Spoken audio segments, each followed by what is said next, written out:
Esta é a WBCQ, o rádio trazendo ao mundo a última chance, direto de Monticello, Maine, Estados Unidos. O desejo de todo cristão ao longo dos últimos 2000 anos é de ver o retorno do Salvador e de estabelecer seu reino eterno aqui nesta terra, e os acontecimentos no mundo revelam que isso acontecerá muito em breve. Continue ouvindo para aprender como você pode se preparar espiritualmente para os eventos finais desta terra. Rádio WLC, preparando um povo para viver no reino terrestre de Yahweh, que será estabelecido em face do iminente retorno de Cristo. Você já foi enganado? Você acredita que sabe a verdade, mas na realidade foi levado a aceitar uma mentira? Olá, eu sou Cris Deluca e hoje vamos revelar algumas verdades que podem não soar muito bem aos nossos ouvidos, mas, de qualquer forma, você precisa ouvi-las. Os estudiosos da Bíblia certamente sabem a verdade, mas a vasta maioria dos cristãos ainda se apega ignorantemente a erros do passado. Olá, eu sou Will Santos. Muitas pessoas desprezam as teorias da conspiração.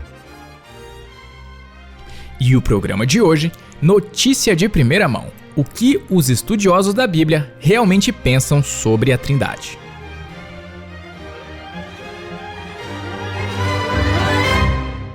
Bem, você tem que admitir, Will, que algumas das últimas teorias da conspiração foram bem malucas, pois muitas vezes não há nenhuma evidência para que essas teorias sejam consideradas como tais, mas é só uma pessoa qualquer aparecer no YouTube falando com grande eloquência e já terá muitos seguidores. As pessoas acreditam de cara no que eles dizem e já lhes enviam dinheiro, embora não ofereçam nenhuma evidência empírica.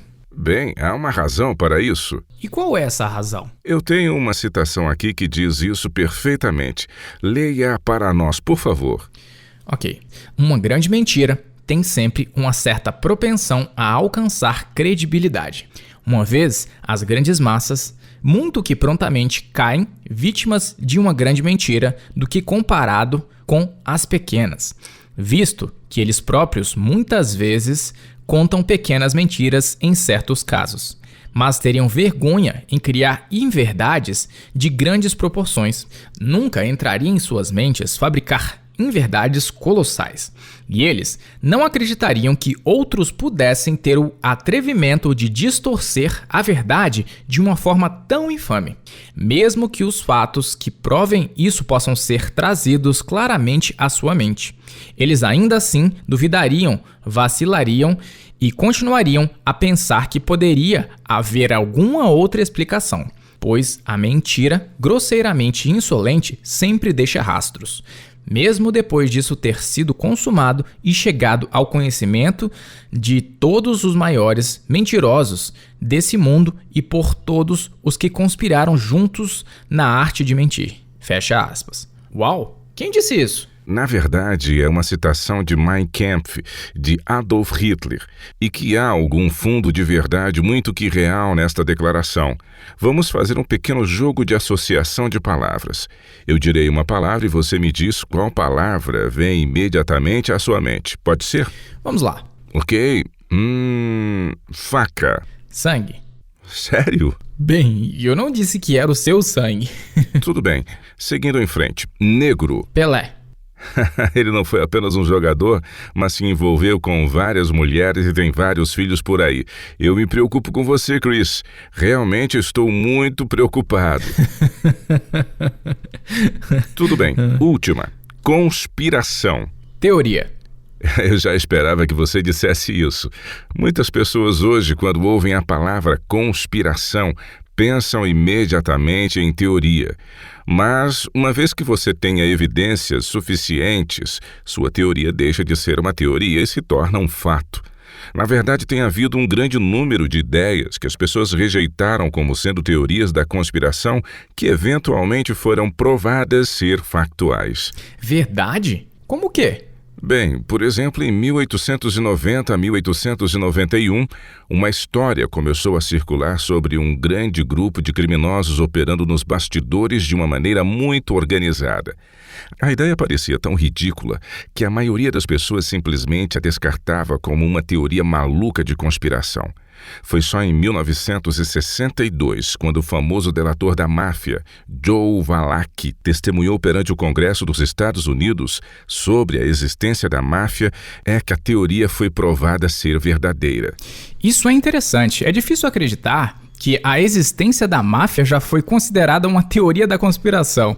Bem, e que tal esta? No século XX, o governo canadense contratou um professor universitário para fazer uma máquina projetada para detectar a homossexualidade. Sério? E como é que eles fizeram isso? E funcionou? Bem, o nome foi dado de máquina da fruta. Que horrível! É engraçado, mas ao mesmo tempo ofensivo.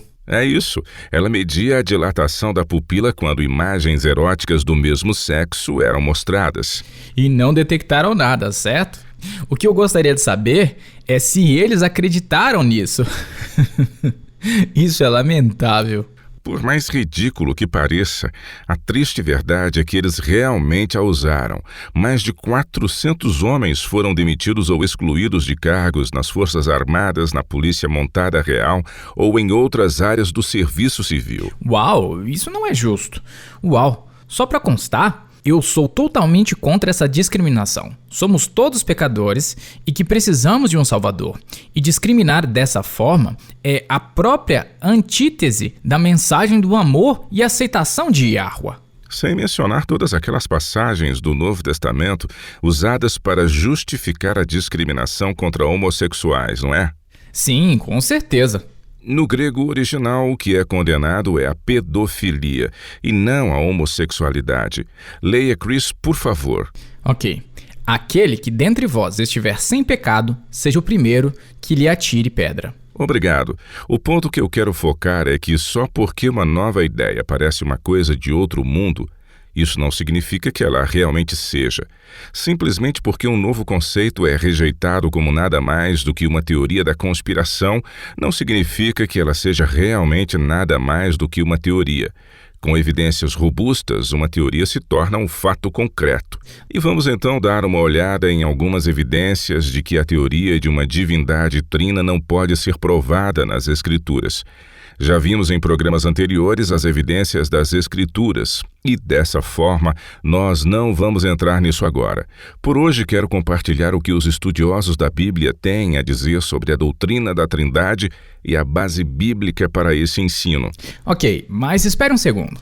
Eu sei que já cobrimos as evidências bíblicas e históricas que provam que a Trindade é uma doutrina pagã não apoiada pelas Escrituras. No entanto, apenas para aqueles que estão nos sintonizando pela primeira vez, eu gostaria de tratar apenas de um ponto. Por que não?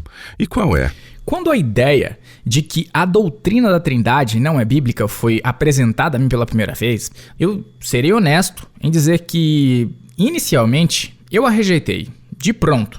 Afinal, a Bíblia menciona a existência do Espírito Santo, certo? Além disso, 1 João 5, versículos 7 e 8 diz: pois há três que dão testemunho, no céu o Pai, a Palavra e o Espírito Santo.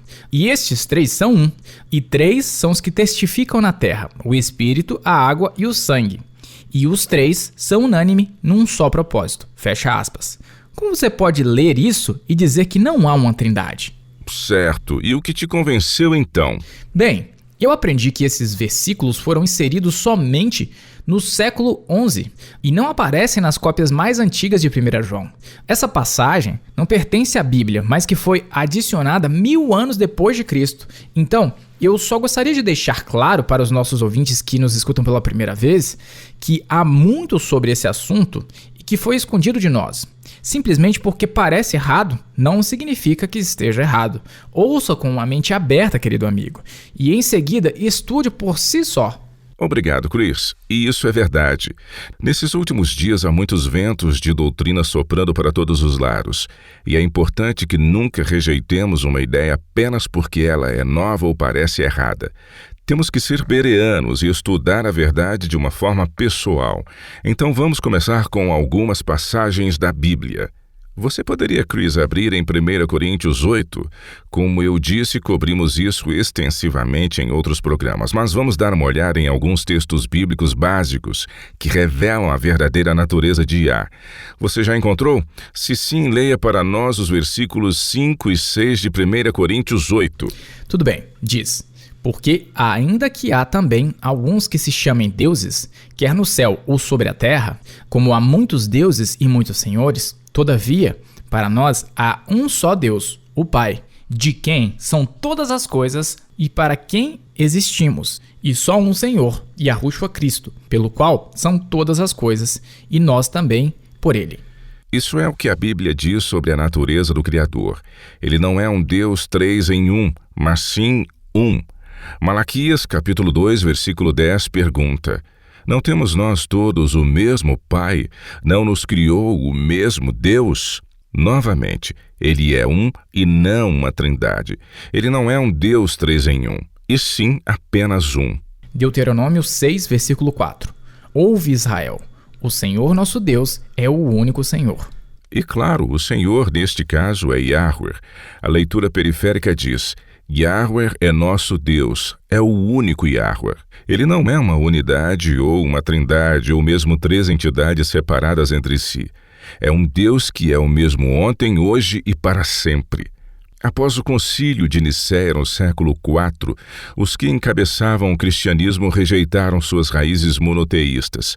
Em vez disso, sob a influência do Papa Silvestre, que era bispo de Roma, e Constantino, o imperador assassino, o cristianismo como um todo abraçou a doutrina da trindade pagã e proclamou sua crença em um só Deus, o Pai, o Filho e o Espírito Santo. O que é um paradoxo. Ou seja, não pode ser um e ao mesmo tempo ser 3 pessoas. Não, isso é ridículo.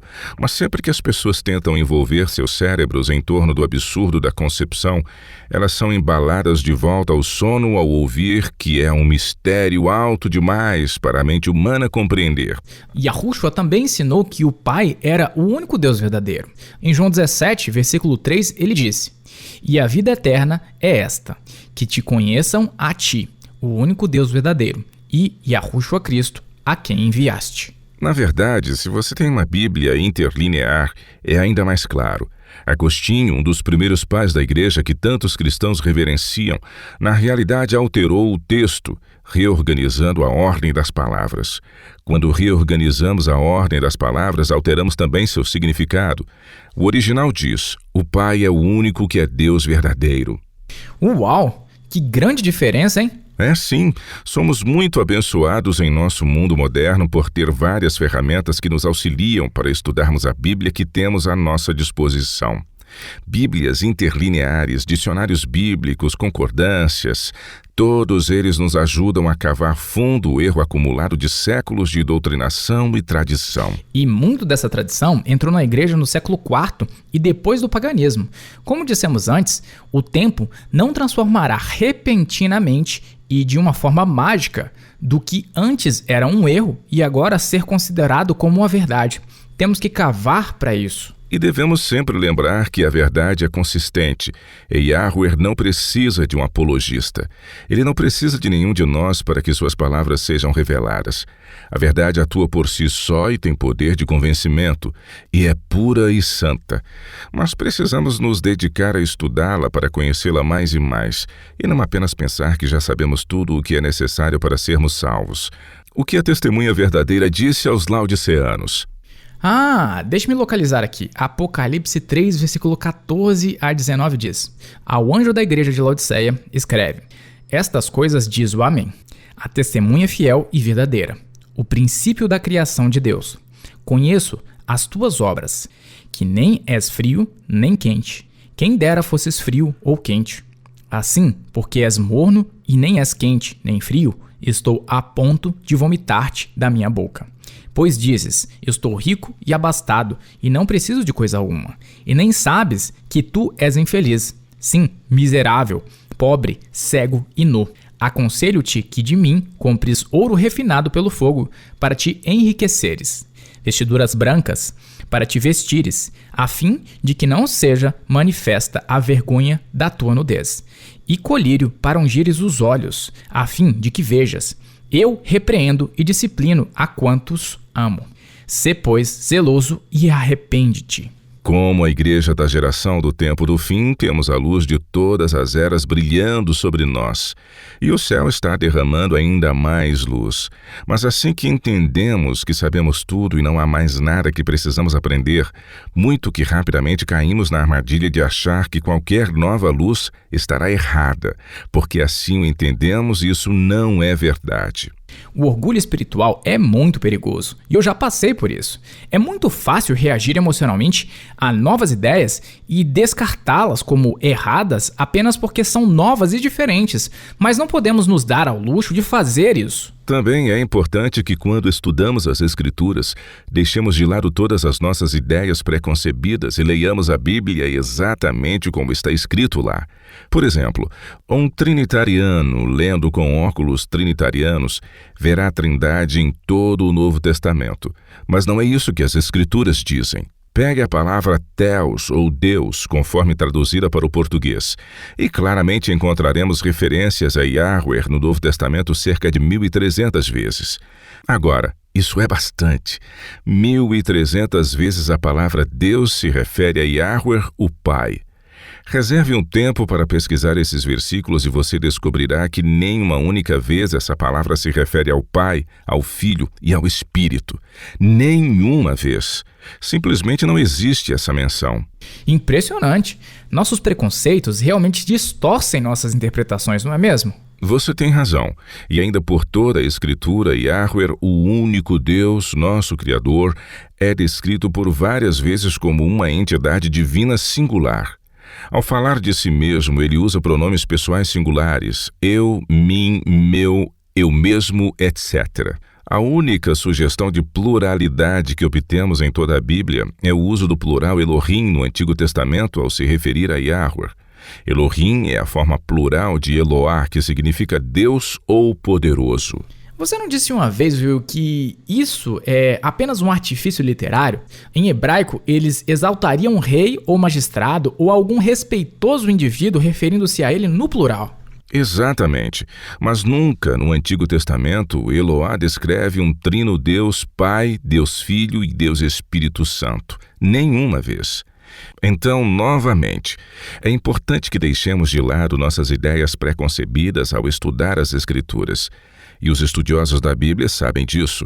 Os estudiosos modernos estão bem cientes de que a doutrina da Trindade não pode ser provada nas Escrituras, a qual surgiu séculos depois de a Bíblia ter sido escrita. Então, você estava dizendo que os principais estudiosos da Bíblia sabem a verdade sobre a Trindade, não é isso? Com certeza. Você sabe quem foi o cardeal John Henry Newman? Sim, não foi aquele padre anglicano que se converteu ao catolicismo e depois se tornou um cardeal? Sim, ele foi um teólogo inglês do século XIX. Ele não fazia parte do chamado Movimento de Oxford, que tinha como missão reduzir o ritual católico e a liturgia da Igreja da Inglaterra? Uma espécie de reforço que eles acreditavam e praticavam antes da Reforma Inglesa? Na verdade, ele foi um dos líderes mais proeminentes e que tinha muitos títulos acadêmicos. Em 1895, ele publicou um livro chamado A Seleção dos Tratados de Atanásio em conflito com os arianos. Agora, lembre-se que uma grande parte desse conflito foi sobre a natureza de Cristo. Os arianos não eram trinitários, e então eles defendiam a exposição bíblica de Yahweh como uma entidade, e não como sendo três em um. Na página 515 da seleção de seus tratados, Newman admitiu que o mais perto que alguém poderia chegar de explicar ou colocar a Trindade em palavras é dizer que uma coisa são duas coisas. Repita isso, por favor. É um tanto confuso, não é? Ele disse que a melhor maneira ou mais próxima de articular a ideia de uma divindade trina é, abre aspas, dizer que uma coisa são duas coisas. Mas isso nem mesmo faz sentido. Não faz. E, no entanto, é isso que os cristãos dizem quando afirmam ser monoteístas, enquanto afirmam adorar uma divindade de um Deus que é três em um. Vejamos o que alguns outros estudiosos disseram. Eu imprimi várias citações. De quem é a primeira? John Hay? Ah, sim. Ray era um clérigo inglês e em 1780 ele se tornou o primeiro professor de divindade e de teologia na Universidade de Cambridge. O que ele disse? Bem, essa citação é do volume 2 de seus sermões sobre divindade. Diz, abre aspas, poderia tender a promover moderação e, no final, concordância, se estivéssemos diligentemente em todas as ocasiões para representar nossa própria doutrina da Trindade como totalmente ininteligível. Fecha aspas. Uau, ele realmente disse isso? Ele era um professor de divindade e está admitindo que a doutrina da Trindade é completamente ininteligível? Isso é surpreendente. A verdadeira questão é por que essa crença persistiu quando há tantas evidências contra ela. Lembro-me de que durante a maior parte da minha vida vi as testemunhas de Jeová como hereges exatamente porque eles não acreditam em uma divindade trina. Bem, eu não estou dizendo que eles têm toda a verdade, mas estão certos a esse respeito. E a maior parte da cristandade os rejeitam como se eles estivessem fazendo parte de uma seita devido ao que eles acreditam. Ok, e de quem é a próxima citação? A próxima é do Dr. Martin Werner. Escute isso. O subtítulo é bastante revelador. O título é A Formação da Doutrina Cristã e o subtítulo é Um Estudo Histórico de Seu Problema. Isso é bastante revelador, não é mesmo? E o que ele diz?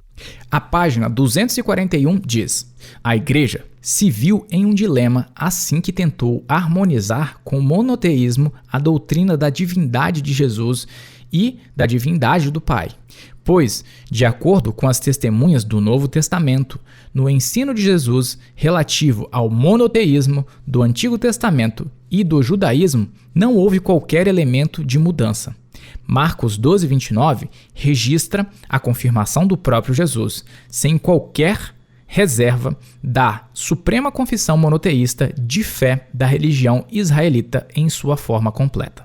Os meios pelos quais a Igreja procurou demonstrar a concordância do seu dogma da divindade do Pai e do Filho com o monoteísmo permaneceu seriamente incerto e contraditório. Essa é uma acusação e tanto. Ele está declarando explicitamente que tentar afirmar que tanto o Pai quanto o Filho são divinos contradiz a própria definição de monoteísmo. Ele disse que o próprio Yahushua em Marcos 12:29 confirma o puro monoteísmo? O que diz lá em Marcos 12:29? Eu não tenho nem ideia. E por que você não abre lá e lê para nós? Tudo bem. Dê-me apenas um segundo. Já achei. Que interessante, escute isso. Começando no versículo 28, ele diz: chegando um dos escribas, tendo ouvido a discussão entre eles, vendo como Yahushua lhes houvera respondido bem, perguntou-lhe: qual é o principal de todos os mandamentos? Respondeu Yahushua: o principal é: ouve, ó Israel, o Senhor, nosso Deus, é o único Senhor.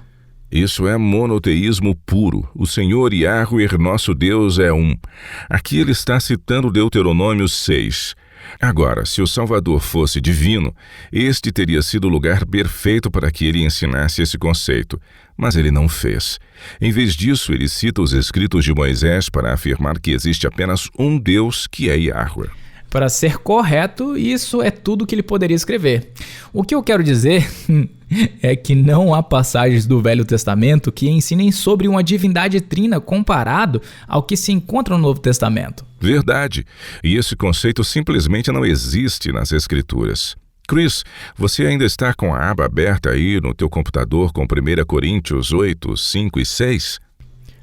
Não, mas posso ir lá de novo muito que rapidamente. Obrigado. Essa é uma passagem importante porque nela Paulo está definindo e esclarecendo que o único Deus é o Pai, que é Yahweh, e não é Yahweh e Yahushua. Não é Yahweh, Yahushua e o Espírito Santo. É somente Yahweh. Leia novamente esse texto para nós, por favor. Aqui. Porque, ainda que há também alguns que se chamem deuses, quer no céu ou sobre a terra, como há muitos deuses e muitos senhores, todavia, para nós há um só Deus, o Pai, de quem são todas as coisas e para quem existimos, e um só Senhor, Yahushua Cristo, pelo qual são todas as coisas, e nós também por ele. Os trinitarianos passam rapidamente pela primeira parte e se concentram na parte que diz que há um só Senhor, Yahushua. Mas Senhor e Deus não são as mesmas palavras. Não podemos ignorar a primeira parte que afirma claramente que há um só Deus, o Pai. Então, basicamente, a quebra de lógica vem do fato de que os trinitarianos estão tentando usar o título de Senhor quando se referem a Yahushua e afirmam que isso o torna divino. Isso mesmo. Yahushua é o Senhor, mas ele não é divino. Quando os anjos anunciaram o nascimento de Cristo aos pastores, eles disseram: é que hoje vos nasceu na cidade de Davi o Salvador, que é o quê? Cristo, o Senhor. Certo. Então Yahushua é o único Cristo Senhor, mas não é o Senhor Deus. Somente Yahweh é divino. Somente o Pai é o único Senhor Deus. Ok. Qual é a próxima citação? É do volume 1 do Dicionário de Cristo e o Evangelho. A página 807 diz, abre aspas, para os homens do Novo Testamento, Deus era o Deus do Antigo Testamento, o Deus vivo, uma pessoa que amava, exortava, que buscava o cumprimento de um propósito eterno de misericórdia e a satisfação de sua própria natureza amorosa. O monoteísmo do Antigo Testamento nunca foi abstrato, porque o Deus do Antigo Testamento nunca foi uma concepção, uma substância ou uma mera essência, mas sempre uma pessoa. Este é um ponto importante. Quem era o Deus do Antigo Testamento? Yahuwah. É isso mesmo. Não havia Deus Pai, Deus Filho e Deus Espírito Santo ensinado no Antigo Testamento. Havia apenas Yahweh, o Senhor dos Exércitos. E o que Malaquias 3,6 diz sobre o Deus do Antigo Testamento? Porque eu, Yahweh, não mudo. Assim, o Deus do Antigo Testamento é o mesmo do Novo Testamento, porque temos o que ele disse por meio de seus próprios lábios, que ele não muda. Isso é verdade. E não apenas o próprio Yah, mas sua natureza. Se ele não muda, isso significa que ele não muda. Então, por que devemos esperar que ele não haja dessa forma no período que transcorre entre o Antigo Testamento e o Novo? Realmente não deveríamos. Novamente, por que os cristãos se apegam a essa crença pagã antiquada? Isso deveria ir para a lata de lixo da história junto com outros enganos e equívocos. Murray Harris é professor de teologia de exegese do Novo Testamento e que leciona na Escola Evangelizadora de Divindade Trina em Deerfield, Illinois, nos Estados Unidos. Agora, o que é interessante sobre Harris é que ele é, até onde eu sei, um trinitariano e dá aula na Escola Evangelizadora de Divindade Trina. E, no entanto, ele também está ciente do problema com essa doutrina. Leia, Chris, a próxima citação. Ela está em uma nota de rodapé na página 47 de seu livro intitulado Jesus como Deus. Leia, por favor. Toda ela? Ah, sim, pode ler. Ok. Não parece ilegítimo fazer uma pergunta como esta. A quem o autor de Hebreus 1:1 se referia quando disse, havendo Deus outrora falado muitas vezes e de muitas maneiras aos pais pelos profetas? Em última análise, não era ao Espírito Santo, pois fica evidente pelo fato de que nem no Antigo Testamento, nem no Novo Testamento, o Espírito é chamado explicitamente de Deus. E, apesar do fato de que a Septuaginta, equivalente a Yahvé, Kyrios ou Senhor, é normalmente aplicado a Jesus no Novo Testamento, de forma que se torna, em menor proporção, um título do que um nome em específico.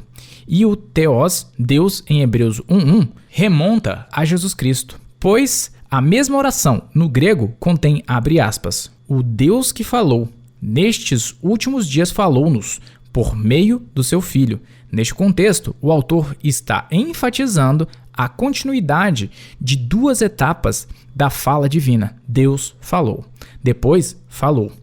E essa referência a um filho mostra que o Theos, ou Deus, era compreendido como sendo o Deus Pai. Da mesma forma, a diferenciação feita entre o Theos, ou Deus, como aquele que fala em ambos os períodos, Antigo Testamento e Novo Testamento, e ao Filho, para quem ele dirigia sua fala, mostra que, na mente do autor, não era o Deus trino da teologia cristã que falou aos pais por meio dos profetas, ou seja, para o autor de Hebreus, como para todos os escritores do Novo Testamento, pode-se sugerir o Deus de nossos pais, Yahweh. Não era outro senão o Deus e Pai de nosso Senhor Jesus Cristo.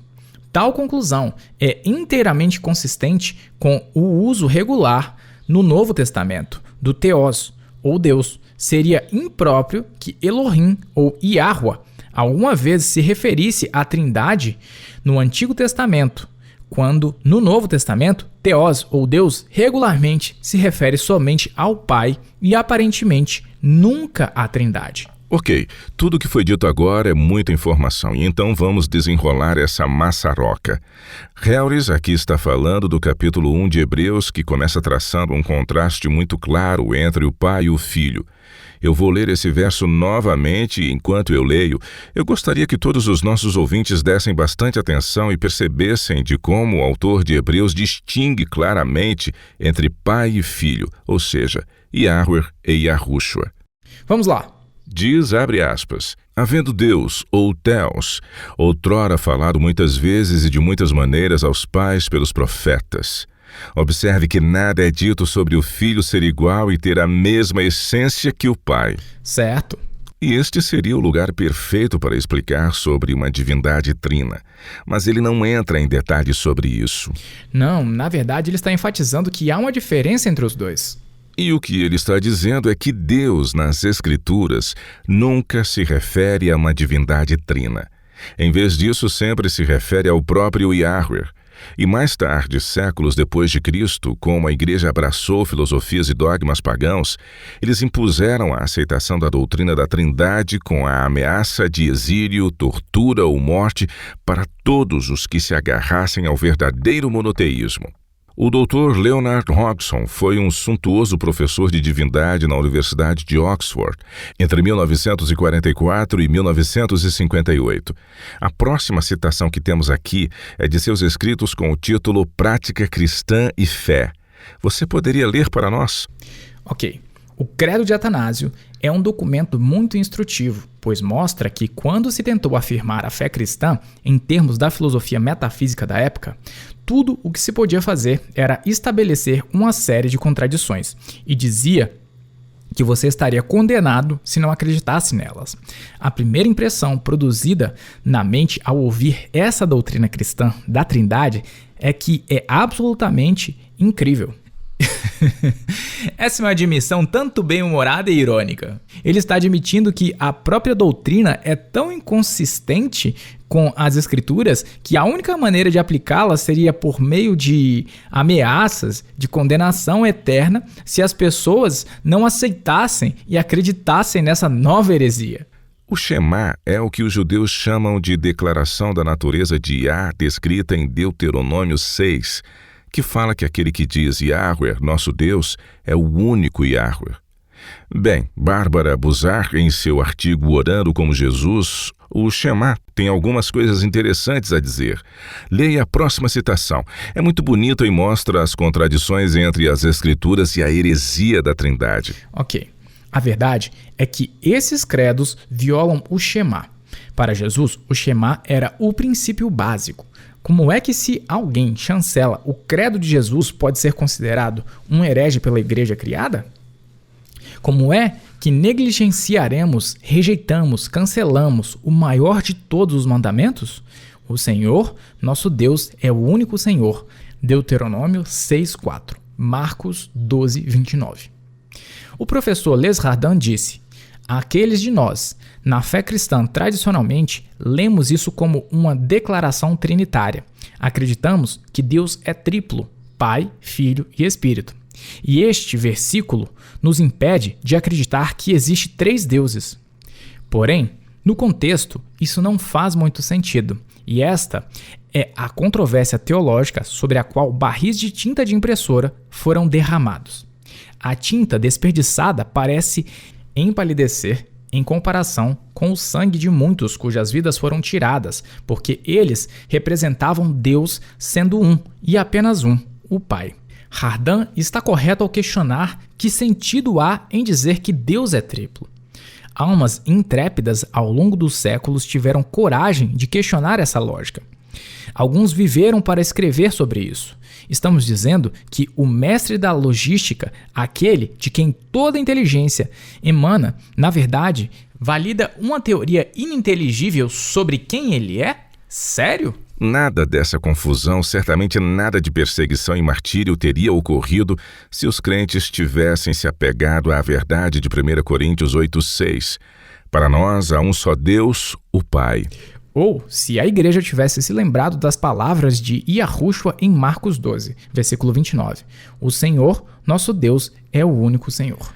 O único Senhor significa um Deus, uma pessoa, uma entidade, e não três. Não três em um. Simplesmente um. É uma bela verdade que precisamos lembrar. Yahweh é um. É uma verdade bíblica que Satanás escondeu com sucesso por quase 2000 anos, mas é hora dessa verdade ser restaurada.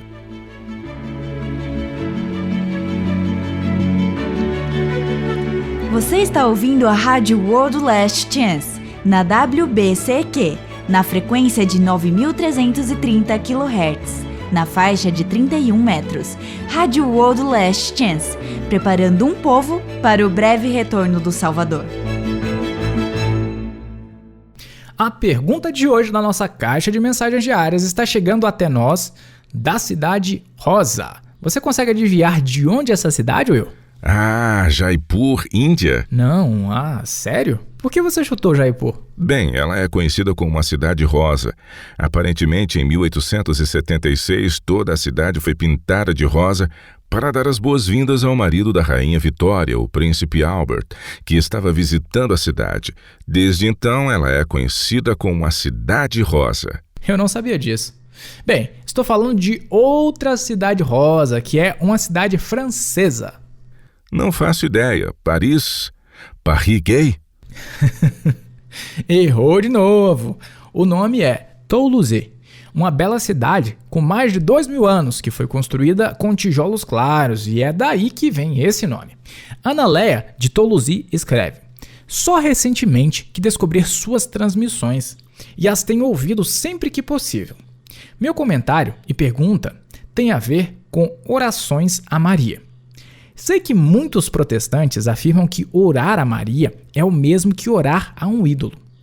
Mas eu quero esclarecer que, como católica, eu não rezo para Maria. Eu rezo a Deus, mas peço a Maria que ore em meu favor. Como isso é diferente de pedir a um amigo próximo ou membro da família para que se junte a mim em oração? Bem, primeiro deixe-me agradecer a Ana Léa pelo seu comentário. Devemos ter muito cuidado para ser sempre precisos em quaisquer declarações feitas. Um excelente exemplo são os cristãos que afirmam que os pagãos adoram ídolos e fazem ofertas a imagens. Sim, quando criança, isso sempre pareceu estranho para mim. Mesmo quando criança, eu sabia que um pedaço de pedra, gesso ou metal não podia ver ou ouvir. Então, por que orar para tal objeto? Mas os pagãos não fazem isso. Eles não são insensatos. Eles não acham que uma estátua de gesso ou um ídolo esculpido pode realmente ver ou ouvir. É simplesmente um símbolo que eles usam para direcionar suas mentes aos deuses que adoram. Nós poderíamos dizer que são como as fotos de Jesus que muitas pessoas penduram em suas casas. Elas sabem que a imagem não é Yahushua, mas elas gostam da representação porque os lembra dele. Mas Ana Léa tem razão e por isso lhe agradeço. É difícil não convencer alguém a exagerar contra uma situação e depois argumentar contra esse exagero. Sem falar que é desleal. Sinceramente, eu não sabia que os católicos não oravam a Maria. Sempre me disseram que eles oravam. Creio que alguns façam isso, mas a pergunta de Ana Léa é muito boa. Ela está simplesmente pedindo a Maria para orar por ela. Assim como você pediria a um de seus melhores amigos para orar com você por algo específico. O que há de errado nisso? Na verdade, existem alguns motivos pelos quais não pedimos a Maria que ore por nós. O primeiro é que ela está morta. Eu sei que isso não faz diferença com a teologia católica, mas Chris, o que as Escrituras nos dizem sobre os mortos?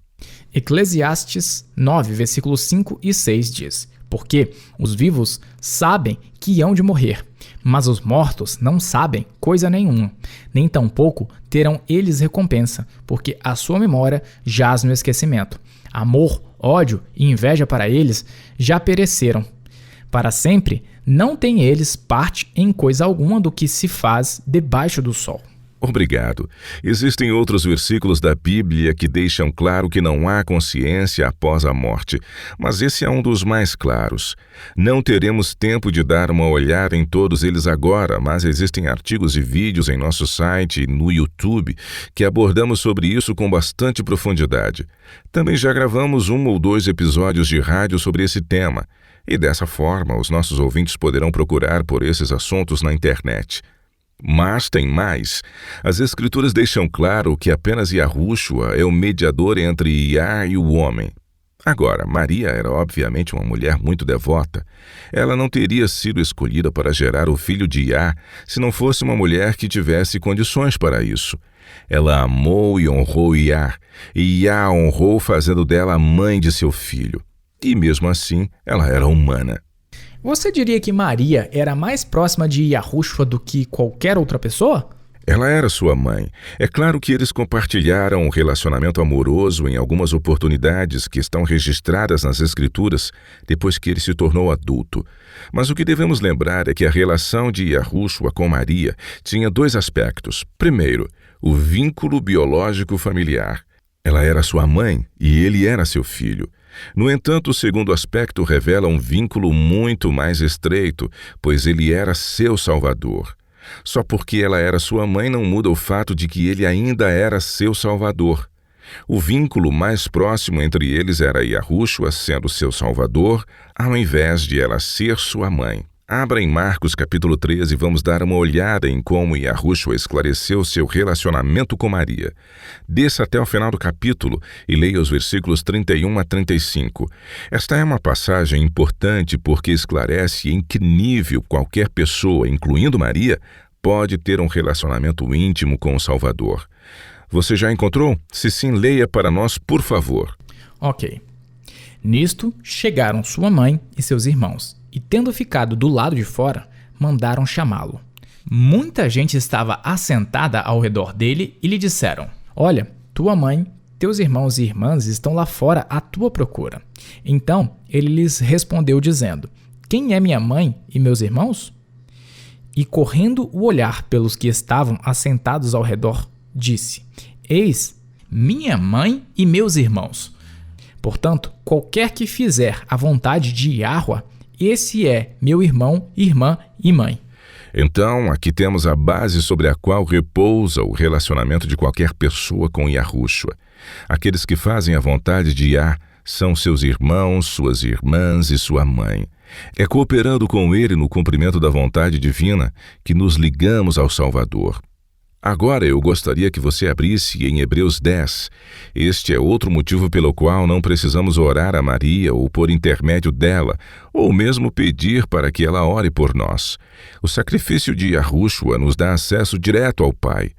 Leia, por favor, os versículos 19 a 23 de Hebreus 1. Ok. Tendo, pois, irmãos, intrepidez para entrar no Santo dos Santos pelo sangue de Yahushua, pelo novo e vivo caminho que ele nos consagrou pelo véu, isto é, pela sua carne, e tendo grande sacerdote sobre a casa de Iá, aproximemo-nos com sincero coração, em plena certeza de fé, tendo o coração purificado de má consciência e lavado o corpo com água pura. Guardemos firme a confissão da esperança sem vacilar, pois quem fez a promessa é fiel. Por meio da morte expiatória de Yahushua na cruz, cada um de nós agora tem acesso direto ao Pai. Embora nossos pecados nos separassem dele, seu amor por nós nunca vacilou. Por meio da fé no sangue de Yahushua, até o pior pecador agora pode se aproximar de Yah de uma forma pessoal, não havendo a necessidade de pedir para que outra pessoa ore por nós. Ok. Talvez não precisemos orar por meio de Maria, mas é totalmente errado pedir a alguém que ore por você?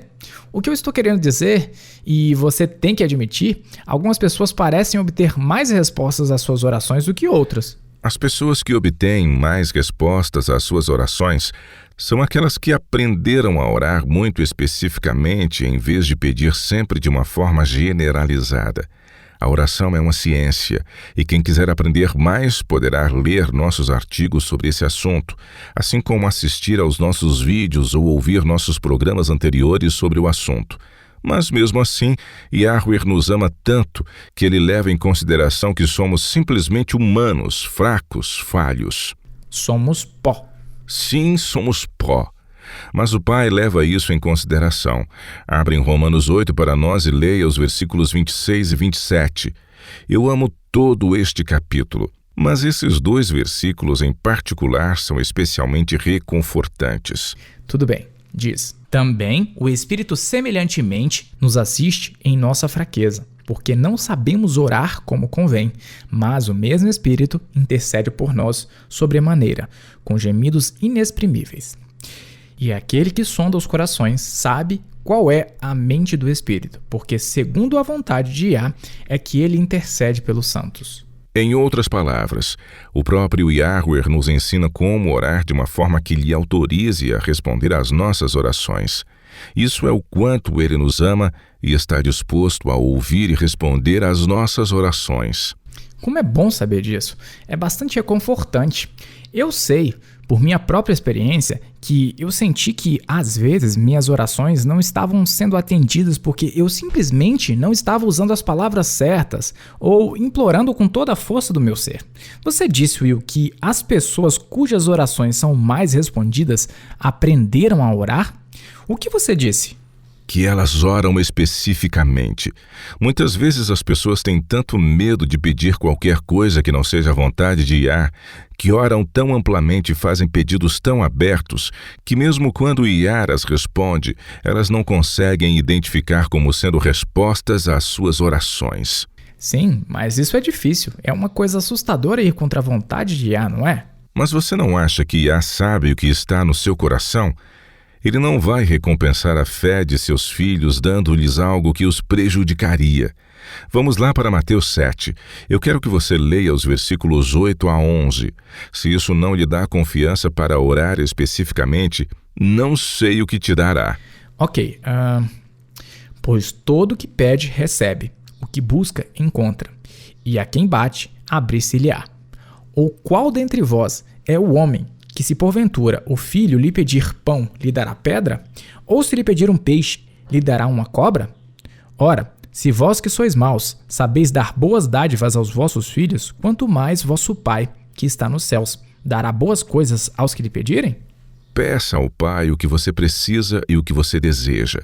Ele não é uma gigantesca máquina de vendas lá no céu, mas Ele quer o que é melhor para você e que você seja feliz. Ele nos deu todas as indicações de que Ele deseja que nos acheguemos a Ele com nossos problemas, nossos medos, nossas lutas e nossas alegrias e vitórias. Ele quer um relacionamento pessoal com cada um de nós. Assim, se achegue a Ele. Você não pode sobrecarregá-lo ou mesmo deixá-lo perplexo. Ele está esperando por você. Ele não vai querer estar onde Ele não é desejado, mas Ele quer um relacionamento pessoal com cada um de seus filhos. Isso é maravilhoso. Inspira a nossa fé. Continue enviando suas perguntas e comentários, queridos ouvintes. Adoramos ouvir os nossos ouvintes, seja através de ondas curtas, no nosso site ou no YouTube. Basta acessar o www.wordlesschance.com/português e clicar no ícone Rádio WLC. Olá, eu sou a Laura Lee com sua promessa diária da Palavra de Yah. Aiden Wilson Tozer foi um pastor, autor e editor de uma revista americana. Certa vez, ele escreveu, abre aspas, a bondade de Yah é infinitamente mais do que jamais seremos capazes de compreender. Fecha aspas. A bondade e o amor de Yahweh por seus filhos terrestres é tão imensa que ele anseia vir em nosso auxílio sempre que lhe for possível. Embora ele nunca force sua presença onde não é desejado, o Pai está sempre presente para auxiliar aos que lhes vêm ao encontro. Como diz o Salmo 46, Eloá é o nosso refúgio e fortaleza, socorro bem presente nas tribulações. Roger Morneau trabalhava com publicidade. Como ele vendia espaços publicitários, sua função exigia muito tempo na estrada visitando clientes. Certa noite de inverno, enquanto dirigia para casa em estradas cobertas de neve e bastante escorregadias, para passar o tempo ele resolveu memorizar 2 Crônicas, capítulo 16, versículo 9. Porque, quanto a Yahua, seus olhos passam por toda a terra, para mostrar-se forte para com aqueles cujo coração é totalmente dele. A neve que derreteu durante o dia congelou novamente quando o sol do inverno se pôs no final da tarde, e as estradas ficaram cobertas de gelo. Virando uma esquina com pouca visibilidade, Roger percebeu que seu carro iria direto de encontro a um cavalo de grande porte que estava parado no meio da estrada, e o acidente seria inevitável. Na verdade, não houve nem tempo para ele pedir o auxílio divino. Tudo que Roger teve tempo de fazer foi gritar: "Querido Yahua!" De uma forma inexplicável, uma força que ele sempre acreditou ser o espírito de Yah assumiu o controle do volante e o carro atingiu somente as patas dianteiras do animal, e no último minuto o cavalo empinou sobre as patas traseiras. Roger recolheu-se o máximo que pôde, esperando que os cascos quebrassem o para-brisa, mas os cascos do animal passaram raspando a lateral do carro. Tremendo como uma vara verde, Roger parou seu veículo por alguns segundos só para que seu coração voltasse ao normal e, em seguida, fez uma oração de gratidão pelo ocorrido. Ao voltar para a estrada, ele percebeu que o cavalo poderia ser um perigo para os outros motoristas e então ele resolveu ir até a casa mais próxima. Ao chegar lá, ele descreveu o cavalo para um senhor que imediatamente o reconheceu como pertencente a um de seus vizinhos. Ele ligou para o fazendeiro, que ficou intrigado. Enquanto fazia suas tarefas, poucos minutos antes, o cavalo estava trancado em sua baia. No entanto, ele iria verificar o que havia acontecido. Poucos minutos depois, o vizinho ligou de volta. De alguma forma, ele não sabia como seu cavalo havia conseguido sair. As portas da baia e do celeiro estavam abertas, e ele não sabia como isso poderia ter acontecido. Ele disse que foi tudo muito estranho. Roger sabia que, por mais que o cavalo tivesse escapado, havia apenas uma explicação para que o animal não tivesse perdido a vida naquele acidente. Yahua ouviu o clamor de seu coração e respondeu de pronto. Romanos 8, versículo 26 diz: "Também o Espírito, semelhantemente, nos assiste em nossa fraqueza, porque não sabemos orar como convém. Mas o mesmo Espírito intercede por nós sobremaneira com gemidos inexprimíveis."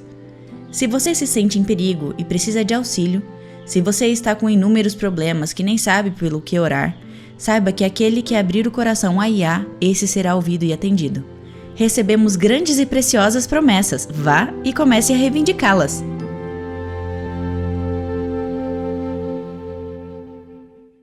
Eu nunca deixo de me surpreender com os erros ridículos em que acreditamos. E algumas dessas coisas, até mesmo as crianças vão questionar sobre elas. Mas quando os adultos não têm respostas, essas perguntas, muito perspicazes, são rejeitadas. A investigação natural é suprimida e nos dizem que é um mistério e que devemos aceitá-las pela fé. Bem, a verdadeira lástima é que, embora a verdade esteja lá e disponível, a grande maioria de nós acha muito fácil tornar-se complacente e orgulhoso do que achamos que sabemos. Um senhor sempre foi referente a apenas uma pessoa, e não 3 nem 2, mas apenas uma. Dizer que Yahweh é 3 pessoas contradiz as Escrituras.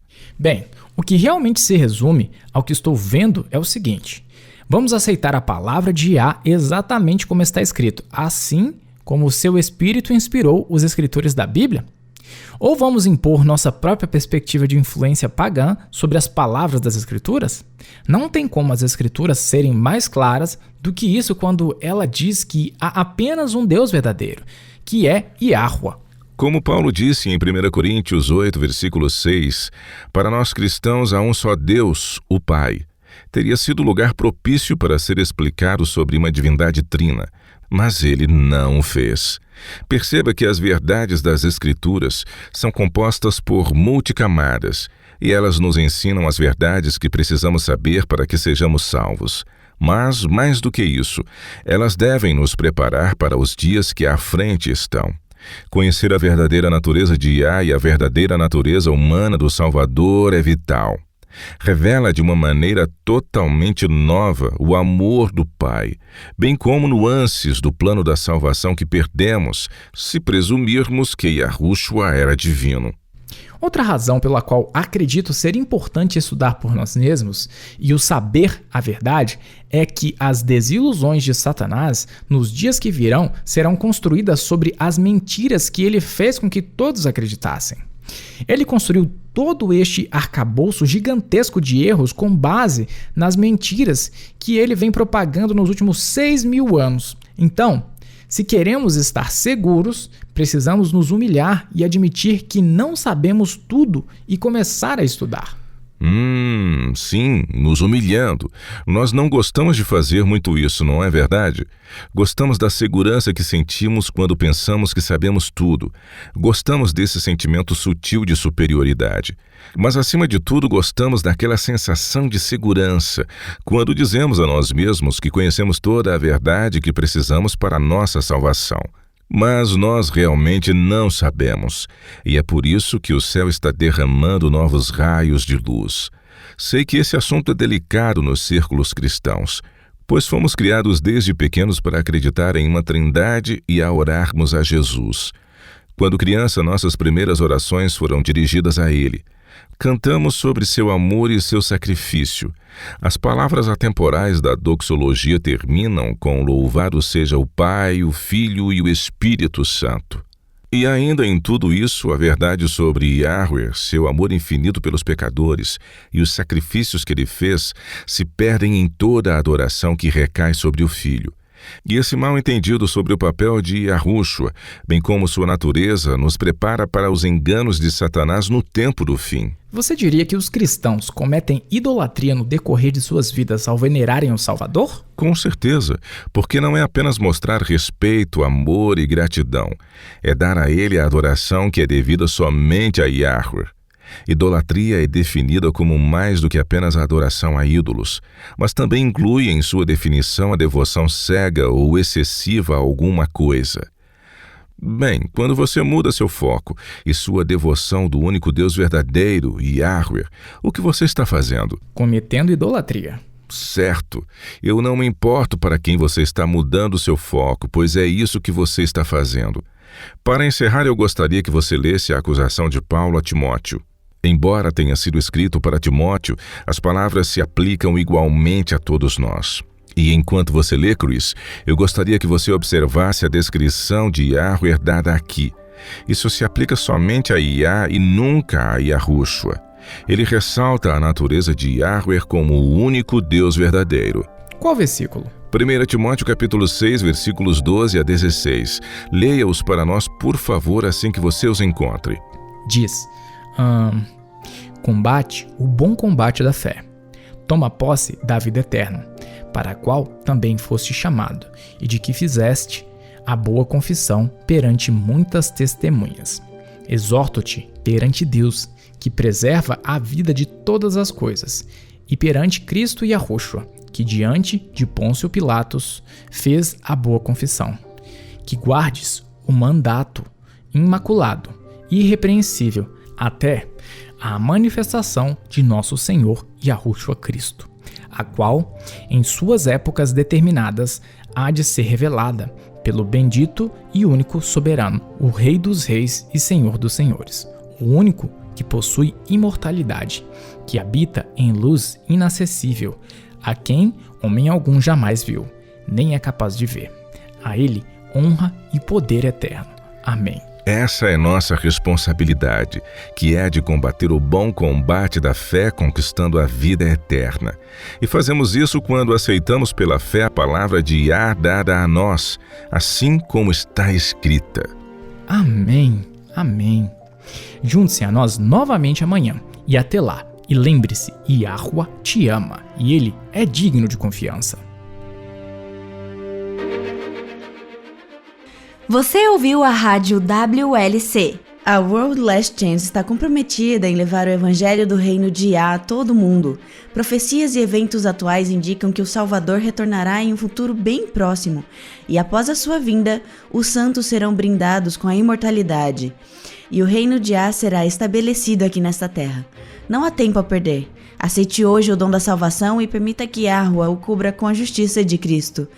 Este programa, bem como os episódios passados na WLC, estão disponíveis em nosso website no www.worldlastchance.com/português. Clique na opção Rádio WLC na parte superior direita da página inicial. Participe conosco novamente amanhã, com uma nova mensagem cheia de verdade no WBCQ, na frequência de 9.330 kHz, na faixa de 31 metros. Rádio World Last Chance, preparando um povo para viver no reino terrestre de Yahweh, que será estabelecido em face do eminente retorno de Cristo.